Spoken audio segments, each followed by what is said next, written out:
a friend of mine, a friend of ours who is part of the ministry, and he's really excited to go out and meet missionaries in those hard-hit areas. And he wants to encourage them, to take some of our students to see what they do there, to excite them for mission. And we call those areas as Christians frontier areas, right? They are the people in the front of the battlefield, right? So we are beginning and it's taking its form another ministry called Frontier Ministry. So basically we have 6 ministries under African Christian Outreach at the moment that our purpose mainly is simple: to equip people and engage people with the gospel and equip them for ministry. So that is what we do as African Christian Outreach. Again, I am part of Kuza. So I write with Kuza. You see me in some of the videos in Kuza. At the same time, I am doing student discipleship ministry because I love the one-on-one discipleship part. So the heart of our organization is actually discipleship. So we, in as much as we have online content, we do not take away in-person discipleship. So right about now, let me introduce Matt to come and say everything about Kuza and everything that I have not said. Thank you, you've done a great job.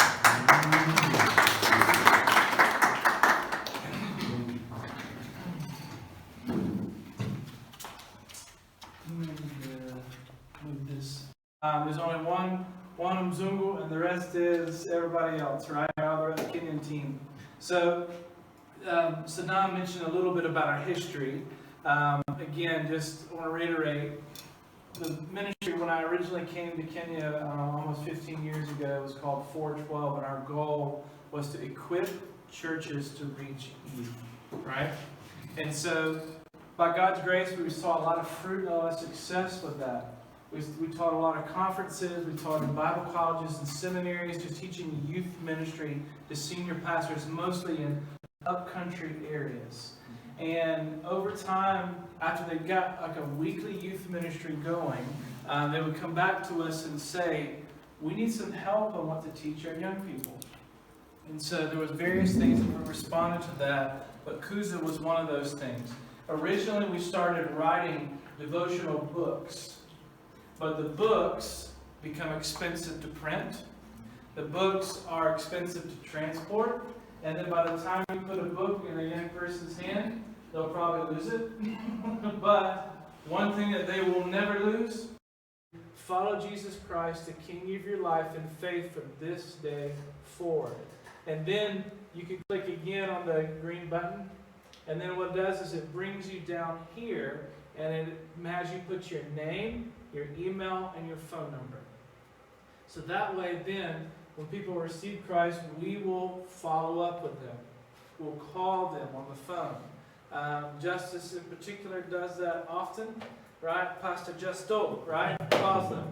And we'll find out where are you from, where do you live, and then we'll try to now connect them to a church or something that we know in those areas.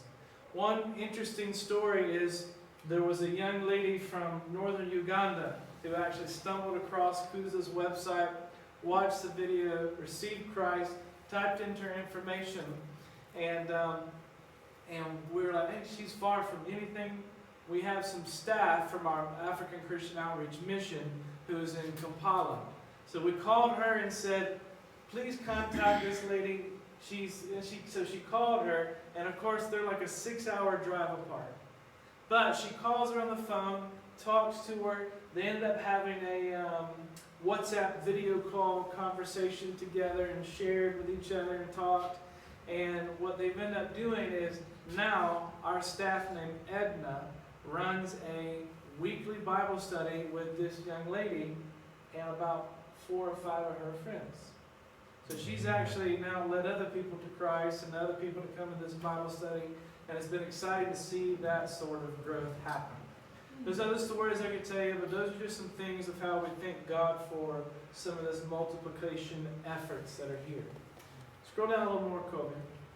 After someone receives Christ, obviously you want to say what's next, and we tell them to read the Bible, find community, talk with God, and then next is tell your story. right?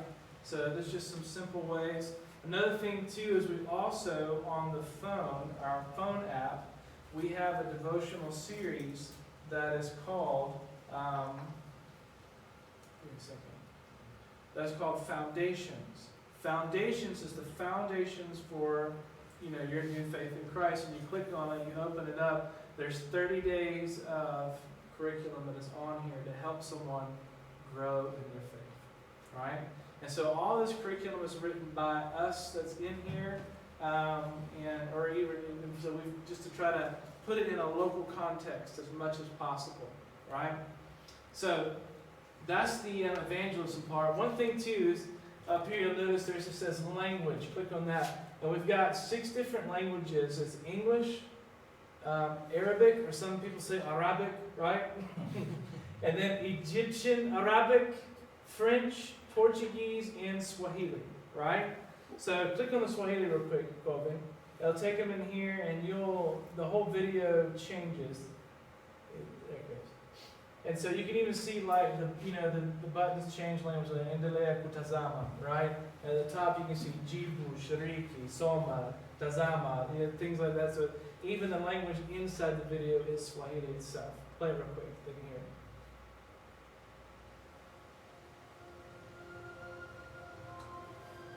Kuna hadithi moja tu ambayo huyajibu maswali makuu maishani zaidi.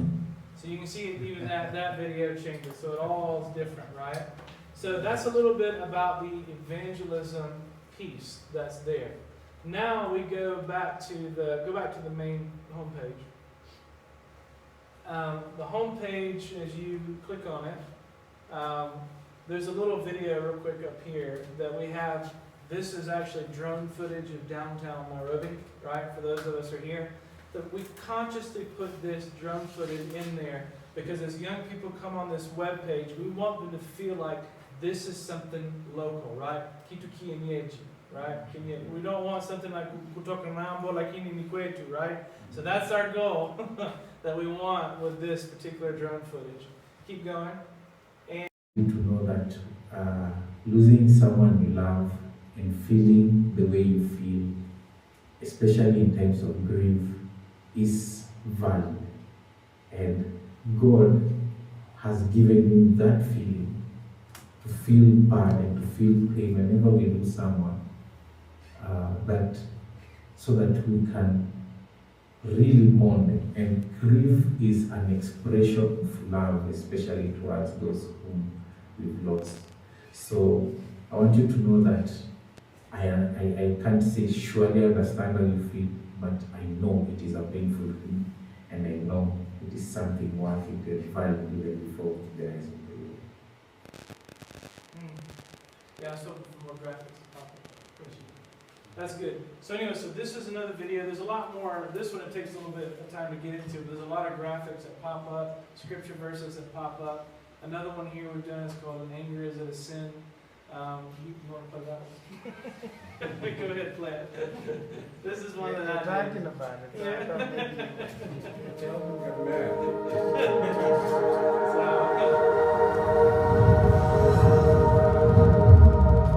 Welcome to Kuza, a ministry of KuzaApp.com, where you can ask questions and we will give you a biblical response.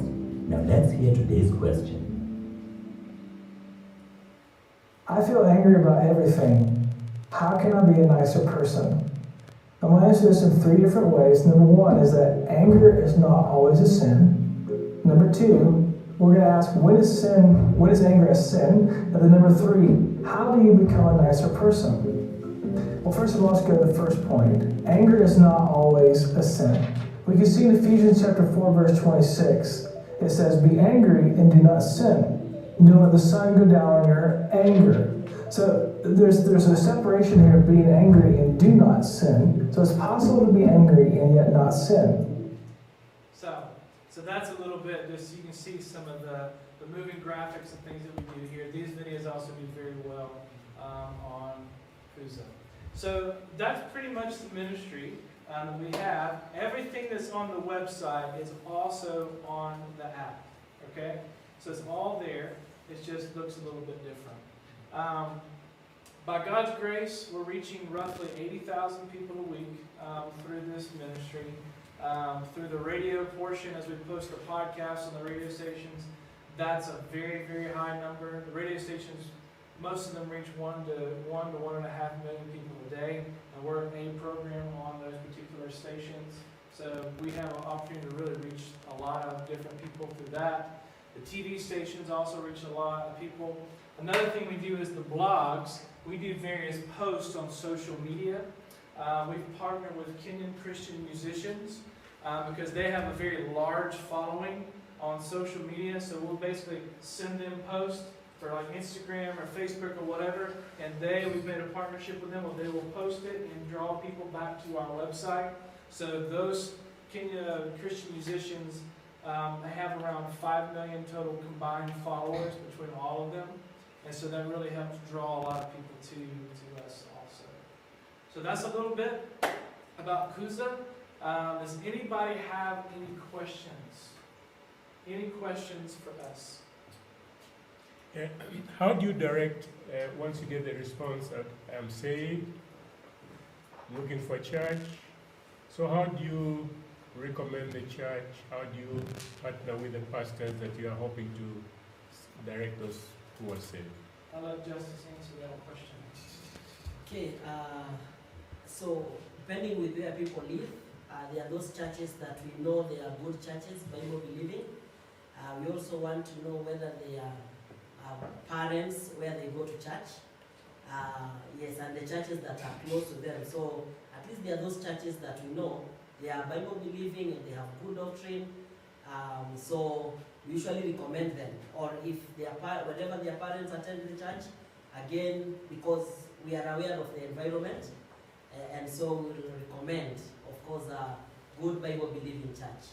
So that's what we've done with the people that have reached out to us. Yes. Some of them actually had just left the faith. They used to attend church, and so I want to know even the reasons why they left church and the churches they attended. Then again, we still move on to recommend them. In connection to what Patrick has said about connecting these people to the church, and we talked about the Bible, the church that has sound doctrine.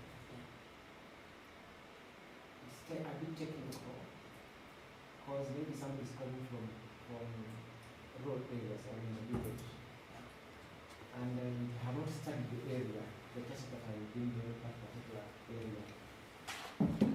So how do you survey? How do you take that on? Because you can lead somebody to a church where he may totally, completely get out of that and goes back to the normal, the former life. Yes. So I think one of them we have got some common churches. That we know the top of the Baptist churches, BCA, CK, NIC. There are churches that we know that are well grounded for many years in particular areas. And most of the people who have reached, we've been to such churches. Some, of course, they're from gospel churches, these other Pentecostal churches. So the churches, a number of churches, they have been, those that have actually been established for many years in the country, which we are aware, from Deliverance, such Baptist, CK, PCA, and most of the people have called us. Such churches are around them. And of course now, when it comes to what the pastor teaches in that specific, because from my experience, even some of the churches that have been established for many years, we still know there are some funny doctrines and teachings going on. So there are certain things that are beyond us. But one of the things that we are actually would be looking forward to doing, all the people that have given their life to Christ through our platform, this year it was actually one of the conversations that we had, to have a WhatsApp group with them, so that beside them engaging where they're engaging, we continue also discipling them online, as they also continue interacting with our content, which all our content actually, we do a lot of research. We have some good, I think Martha should have mentioned some of the tools that we are using in terms of research. So Yes, and so we also encourage them because they have their smartphones. Once they download the app, at least they are able to engage even with some of the teaching they're experiencing in church, and even what we have in the app. So we are still looking for more ways to be effective. It's not that easy because we don't know what those pastors, some of them are teaching, are not that easy. Again, we are talking about sometimes even people in Nigeria. We are talking people from all over. Like during COVID, India was one of the number 2, in terms of people who are following us. Something that we, yeah, exactly. So there are some things that are of course beyond us. Having people even in other countries, Nigeria and such, giving their lives to Christ through a platform. So we can only do as much as we are able to do. Yeah. Have you done a podcast or a video on baptism yet? I think we've done a blog on it. No, we've done a baptism of the Holy Spirit. Yeah, we haven't done one on like water baptism, I don't think. But that's something we should do actually. In the next 2-3 weeks, you should. Yes, we'll definitely do one for sure. But we've done one on the baptism of the Holy Spirit. Yeah. Right, and talked about that one. Yeah. I just think that would be a fun event to get, how people do the dumping themselves with water thing and everybody's doing it? That could draw people to you. Yeah. And now with the challenge of water in the country.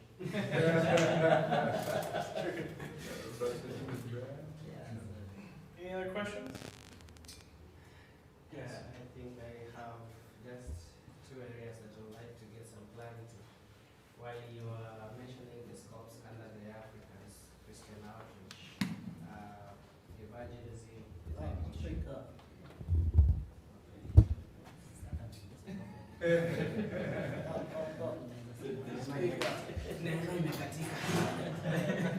Alright, so I was asking when you mentioned some of the scopes under the African Christian outreach, that's evangelism, discipleship, and mobilization. I've captured a lot about evangelism and discipleship, but I think I haven't picked much on mobilization.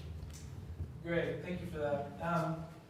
The mobilization, for the whole ministry, we do that evangelism, discipleship, mobilization. I would say one of the main pieces for the mobilization is a ministry we have called 412. So 412, basically, we go to local churches, right? And they invite us to teach a conference on youth ministry. We're going to train pastors and the church leaders at that area, and even they'll invite other pastors and church leaders from their community to come. And we will now train them on biblical principles for youth ministry.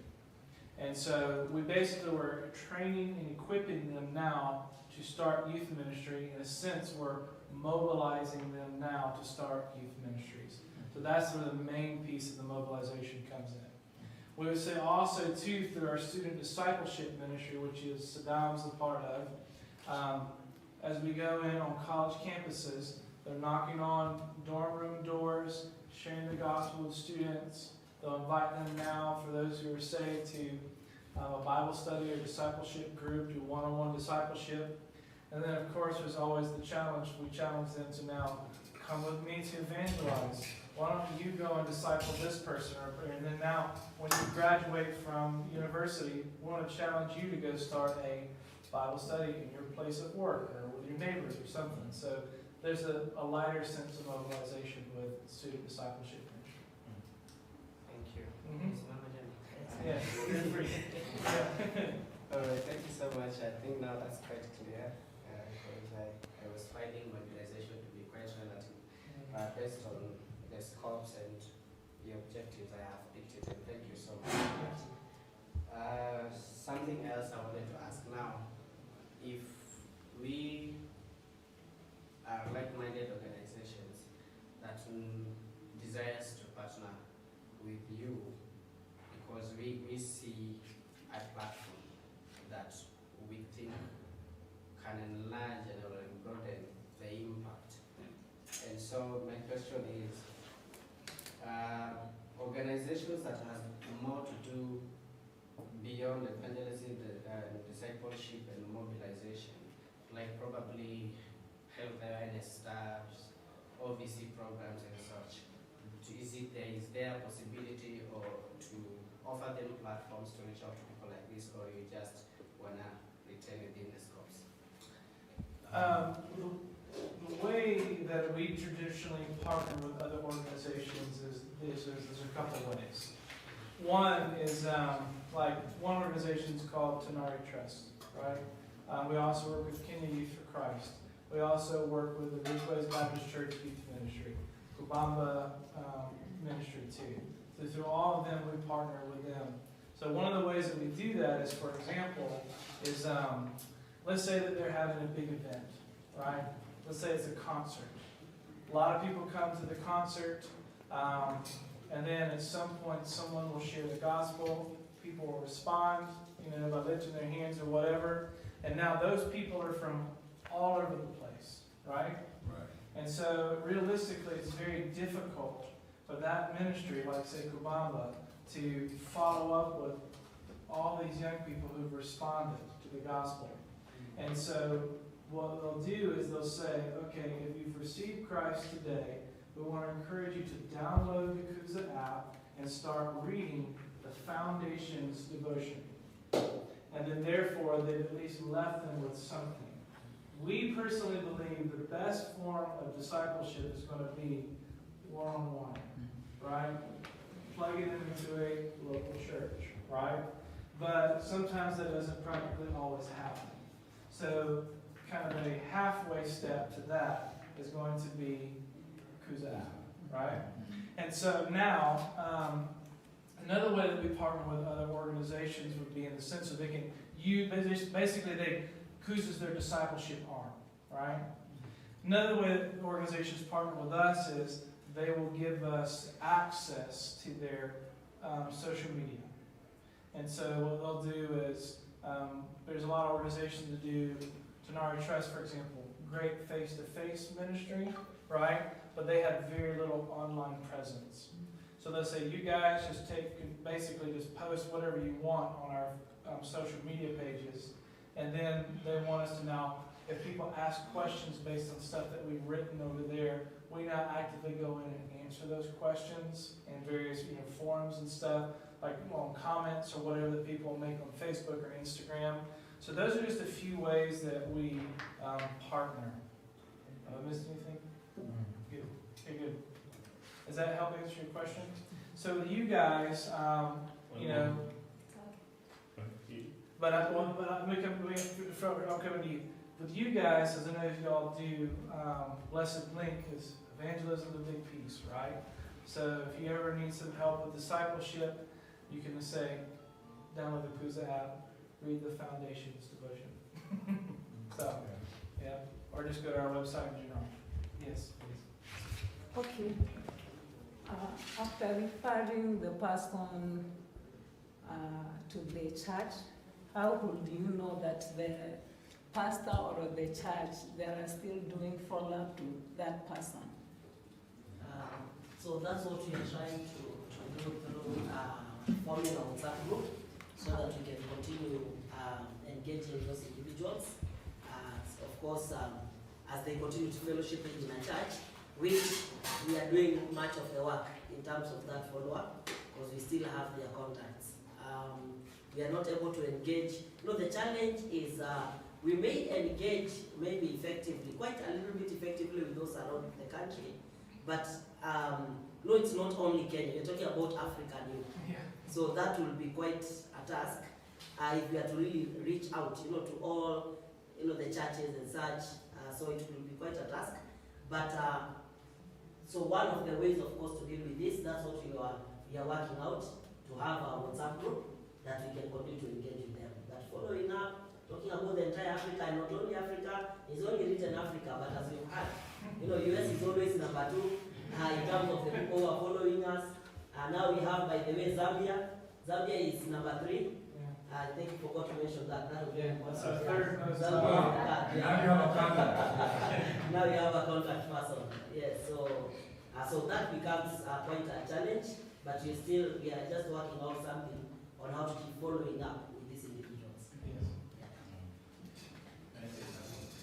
I know that's a daunting task on us, right? Right. And part of the answer to that task is now meeting with you guys. For example, you know someone somewhere, and we have a relationship. You can help us to connect with someone if we know kuna mtu Zambia who needs help, right? And so we can just make a call to Babu. Babu, give me one of your guys who is in this area. So because we have someone, and I would say we try to connect. However, I wanted to answer it in a way, not to say that we are not doing anything in a God's way, in a biblical way. God has promised us, if you are His child, you are His child. You will never disappear. Who will run away from God? Will you disappear from God if you go down to the Sheol or high above? Psalms 138. Yes. You can never, right? He has promised us that He will be with us. He will never forsake us, never will He turn His back on us. So we believe very highly on God's hand in what we are doing. We believe that He is the one driving the agenda. And if He has saved that one person, say in Singapore, somewhere in Singapore, and he has reached out to us and don't have any contact, we believe he's God's child, and God will take care of them where they are. Also, that doesn't mean we are tying our hands and we are not doing anything about it. Also, too, I want to make sure we're clear. More than 90% of the people who've actually received Christ and contacted us are from Nairobi. Yeah. So those ones are it's a little bit easier. Yeah. So we've had a handful that are outside of our direct, understanding and influence. Yeah. Yeah. Any other questions? I have a comment. Yes. If you haven't done anything on addiction yet, I'd be happy to help you.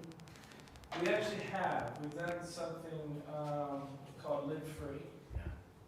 That's a devotional series. We've written a handful of blogs also on it.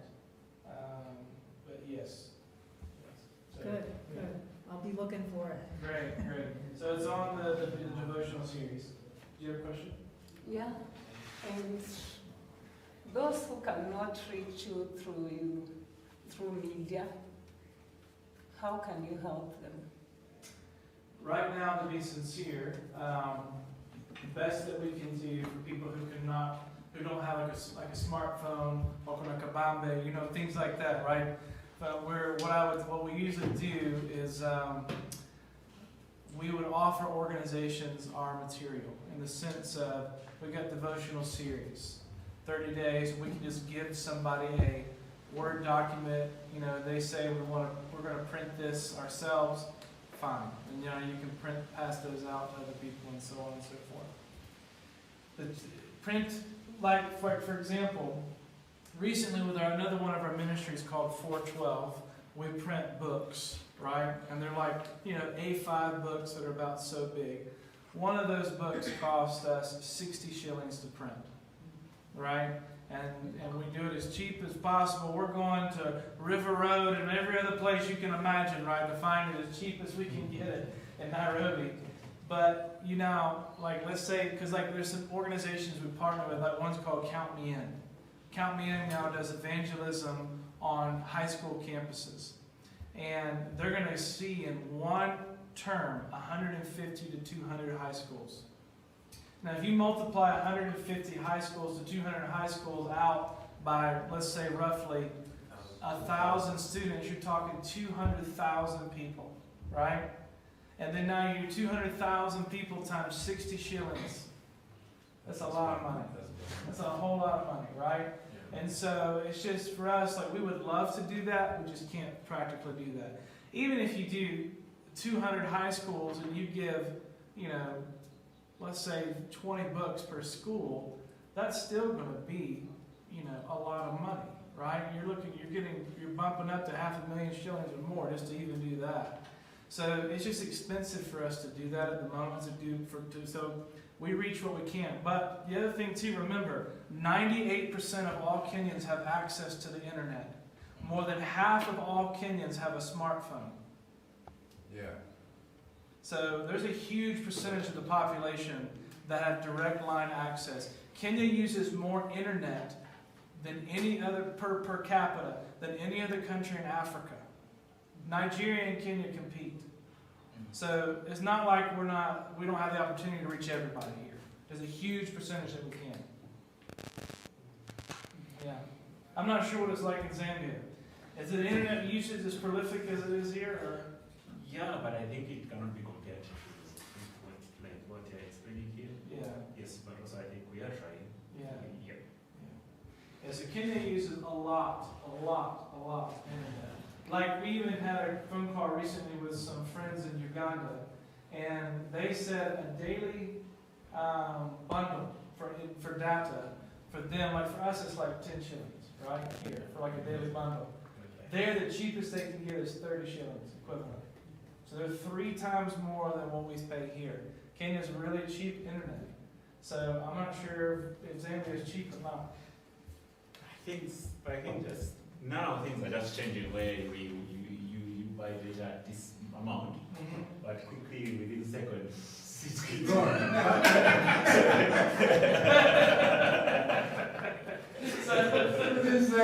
That's the issue, right? Yeah. So you think about a lot of things that happen between what made Kenya think so prolific with the internet is they dropped the CCOM line from the Middle East under the ocean all the way to come into Mombasa. That line now goes from Mombasa and it goes all the way into Kampala. And then it goes, down into Rwanda, Burundi, and so on and so forth. That line also goes down from Mombasa straight down the coast to Cape Town. Right? And so that's a huge benefit that Kenya has, which has very, very fast internet that's also really cheap. Right? And so that's helped. And so there's a lot of businesses that are here. Like there's one of my friends that the guy that I know from America started a company up here in Nairobi. It's called Cloud Factory. Cloud Factory has roughly 6,000 Nairobian employees. And what they do is they work with companies like Amazon and GM and some other huge American corporations, and they do a lot of just behind the scenes work. And so those things have blessed a lot. So now people are used to the internet. A lot of people are used to the internet here. It's very important for us to reach out to young people on the internet. We really want to encourage as much as possible, wherever God leads you in your life, please consider reaching young people online. Just to maybe give maybe an answer, it might not be an answer. There's this doctor in India that got frustrated that the villagers did not have access to computers. At the same time, he also realized there was a frustration of getting people with the IT experience to teach a larger population. So he decided he's going to do an experiment. If you go to YouTube, you might see it. He decided to go to a wall, cut a hole, put a computer monitor and a keyboard, and he left it there. Of course, the kids showed up. They were curious. Then one brave kid decided, what is this thing they are calling a mouse? So when he did this, he saw something on the screen. So that kid became a teacher on the mouse to the rest of the kids. And another kid said, what happens when you tap on the keyboard? So the kid that tapped on the keyboard became a teacher on the keyboard. And within 2 months, those kids were teaching each other on how to use a computer. What am I saying? The fact is, if you have a desire to reach those who, quote, don't have the abilities to a smartphone, you can set a day and say, on this day, at this place, I will access myself with my smartphone for us to reach Kuza's apps, Bible study, and that kind of solves that problem. Because most of us do have smartphones, but the question you need to ask yourself, how do you really use them? Okay, so you want to decide the direction in how you use your smartphone. Awesome. Yeah. But thank you. Yeah. Number 2 is, I'll ask you, what is the first thing a young man or a young woman will do as soon as they get money? Wakati wanapata pesa, mara ya kwanza wananunua nini? Simu. Yeah. So they will buy a phone first, right? Yeah. At least here in Kenya, right? Yeah. Go ahead. I have a question. Yes. I've seen you deal with saving those who are lost from Christ. Let's say, okay, me, I say that they leave the church, they don't leave God. That's true, right? Most people leave the church because of maybe they got a child when they were young. They leave the church because of the hypocrisy in the church, right? And most of them also leave the church because they feel like, for me, I was born a Catholic. I am a born Catholic. When my mom hears me that I go with Moses to this church, she's like, oh my God, this is not allowed. You're supposed to go and say the rosary and all that.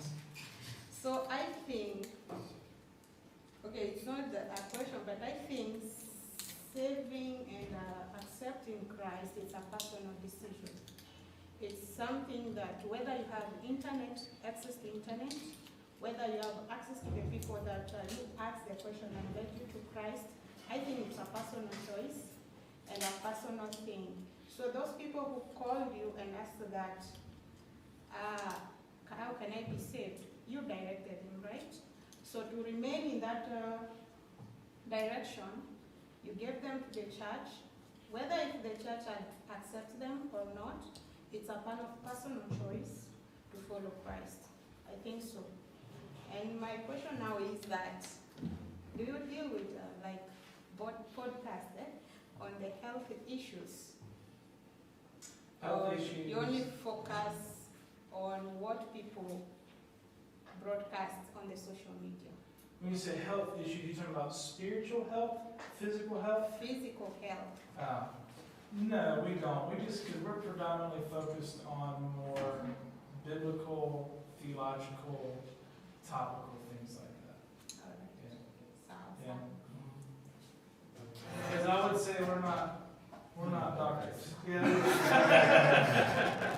it's not about being a doctor. It's Yeah. just about someone. Yeah. Maybe someone has a disease or something. Sure. They want to tell their story, how they have survived it. Yeah, so even I'd just like to comment and then ask my last question. So I really wanted to comment on the issue of people who would like to be reached and yet they have no access to internet or to media. And I have picked to mention about schools and so on, about publishing books. And it was just running in my mind because I'm one of those people who have done outreaches in schools, especially in outreach. And I tend to get your content very, very useful in this manner.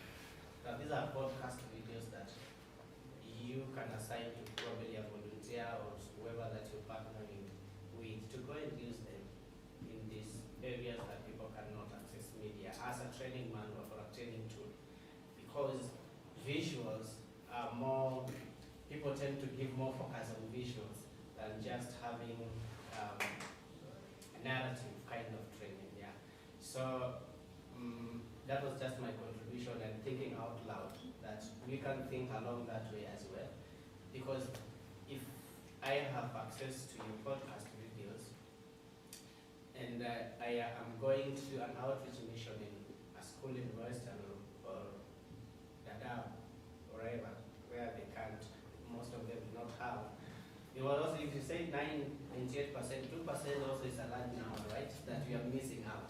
That can also be changed if they watch these questions and they are able to. You can able to show them the videos and now start to discuss the video. Courtesy of whatever that platform. So that's what I was thinking. But again, also asking a question on that as African Christian outreach, where do you see yourself in the next 5 years? Strategically. Well, that's a great question. Let me just answer that just for Kuza, right? Just a narrow on Kuza only. Our long-term goal would be to have Kuza not just in English, right? But we'd love to have a Swahili version, a French version, and a Portuguese version. And so we'd have those 4 major platforms. I think would be really, really great.